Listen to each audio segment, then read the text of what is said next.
Amigas, araw nga ngayon ng linggo kaya araw ng pagsamba. Kasama ang aking mag-ama. Medyo seryoso muna tayo. Wala mo ng charis. So, maaga pa lang nagpaanyo na talaga ako para makaalis na agad kami. At hindi malit sa praise and worship service. Heto nga't inihatid na din kami ng mga lolo't lola ni Alora. Kaya naman, tuwang-tuwa talaga to. Itong batang ito kapag gagala at aalis, susmiyo.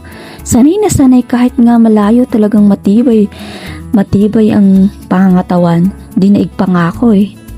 Gusto niya kasi laging makapunta sa iba't ibang lugar at makakita ng iba't ibang mga bagay. Sobrang napaka-explorer nito eh. Kaya Alora ang pinangalan ko dito, Tunog Dora the Explorer.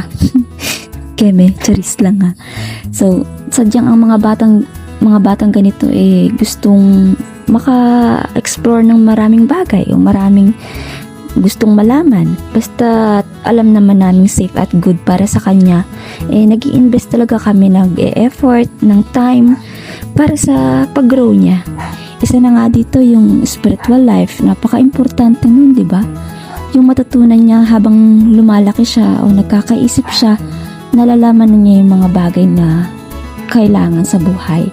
Hindi lamang sa physical life, spiritual life para sa pananampalataya natin sa Diyos, di ba? Para lumago. So, nakakatuwa nga't hindi nga siya sobrang maligalig eh. Basta may dala kaming tinapay, okay na. So, kain lang siya ng kain. Pero may time naman na nakikisabay siya sa amin at nakaupo lang. Behave talaga siya. And I believe marami pang mabubuting bagay siyang matututunan dito. Lalo na pag ready na siya sa Sunday school ng mga bata. Hindi ko pa kasi siya isinasabay doon kasi medyo malalaki ng mga bata. Kaya dito muna siya sa tabi namin ni Kamaing. So, pagkatapos naman ng service, dali-dali ako nagbanyo kasi napakadaming magbabanyo o gagamit ng CR. Inunahan ko na sila. Heto nga't i-flex ko na din ang banyo. Malawak, maganda, malinis. At ayun na nga, nag-aantay sila sa labas at si Kamaing naman ang magbabanyo.